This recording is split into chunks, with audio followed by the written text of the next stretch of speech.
ओम बिरला पर अविश्वास प्रस्ताव को लेकर लोकसभा में हंगामे के आसार।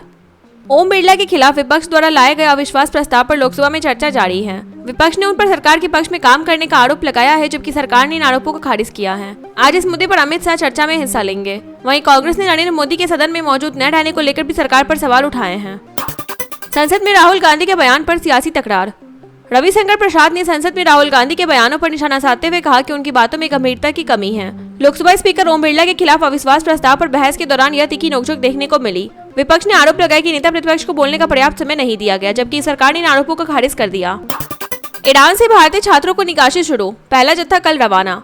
ईरान में फंसे भारतीय छात्रों को सुरक्षित निकालने की तैयारी पूरी हो गई है। पहला जत्था गुरुवार को आर्मेनिया बॉर्डर के रास्ते रवाना होगा। छात्रों को बाहर निकालने के लिए अजरबैजान के रास्ते का विकल्प भी दिया गया है। कई छात्रों ने हवाई मार्ग से लौटने के लिए फ्लाई दुबई की फ्लाइट बुक की है। अधिकांश छात्र मेडिकल की पढ़ाई कर रहे हैं।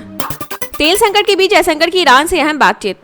एस जयशंकर ने पश्चिम एशिया में बढ़ते तनाव के बीच सैयद अब्बास अरगाची से फोन पर बात की। दोनों नेताओं ने क्षेत्र की स्थिति और स्ट्रेट ऑफ हॉर्मुज में व्यापारिक जहाजों की सुरक्षा पर चर्चा की। ईरान ने समुद्री व्यापार में अस्थिरता के लिए यूनाइटेड स्टेट और इजरायल को जिम्मेदार ठहराया। नीतीश और सम्राट की तस्वीर से बिहार की सियासत में हलचल। नीतीश कुमार के बाद बिहार के नए मुख्यमंत्री को लेकर चर्चाओं के बीच एक तस्वीर ने सियासी हलचल बढ़ा दी है। फोटो में जेडीयू नेता नीतीश कुमार का हाथ डिप्टी सीएम सम्राट चौधरी के कंधे पर नजर आया, जबकि सम्राट चौधरी जनता का अभिवादन कर रहे थे। इस तस्वीर को लेकर कयास लगाए जा रहे हैं कि बिहार में अगले मुख्यमंत्री की रेस में उनकी दावेदारी मजबूत हो सकती है। वहीं गिरिराज सिंह ने भी कहा कि अगली सरकार नीतीश कुमार की मर्जी से ही चलेगी। बिहार में लैंड सर्वे पूरा करने की डेडलाइन तय। विजय कुमार सिन्हा ने कहा कि बिहार में चल रहा विशेष भूमि सर्वेक्षण जल्द पूरा किया जाएगा। इस सर्वे का उद्देश्य जमीन के रिकॉर्ड को अपडेट और पारदर्शी बनाना है, जिससे लोगों को जमीन विवादों से राहत मिले। सरकार ने काम में तेजी लाने के लिए 13 मार्च को समीक्षा बैठक भी बुलाई है। नीतीश कुमार ने कहा 5 साल में रुकेगा बिहारियों का पलायन। नीतीश कुमार ने कहा कि अगले 5 साल में बिहार से रोजगार के लिए होने वाला पलायन रोका जाएगा। समृद्धि यात्रा के दौरान उन्होंने बताया कि राज्य में उद्योग धंधे बढ़ाकर युवाओं को यहीं रोजगार देने की योजना है। इस दौरान वे अररिया और किशनगंज में सैकड़ों करोड़ की विकास योजनाओं का शिलान्यास और उद्घाटन भी करेंगे।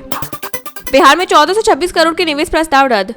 नीतीश कुमार की सरकार ने बिहार में 1426 करोड़ रुपए के 48 निवेश प्रस्तावों को रद्द कर दिया है। Estate investment promotion board Bihar की बैठक में समीक्षा के बाद इन प्रस्तावों को स्टेज 1 क्लियरेंस के दौरान ही खारिज कर दिया गया। ये प्रस्ताव food processing, manufacturing, health care, textile, solar energy और प्लास्टिक रबर जैसे कई सेक्टर से जुड़े थे। उत्तराखंड बजट में युवाओं के लिए बड़ा ऐलान।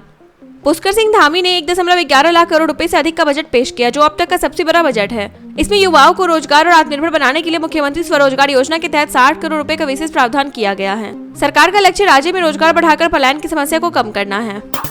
खाड़ी संकट पर कांग्रेस पर बरसे पीएम मोदी। नरेंद्र मोदी ने खाड़ी क्षेत्र में चल रहे तनाव के बीच कहा कि वहां की सरकारें भारतीय नागरिकों की सुरक्षा में मदद कर रही और भारतीय दूतावास 24 घंटे सहायता दे रहे हैं। उन्होंने आरोप लगाया कि ऐसे वैश्विक संकट के समय भी इंडियन नेशनल कांग्रेस राजनीति कर रही है, जो हालात को और मुश्किल बना सकती है।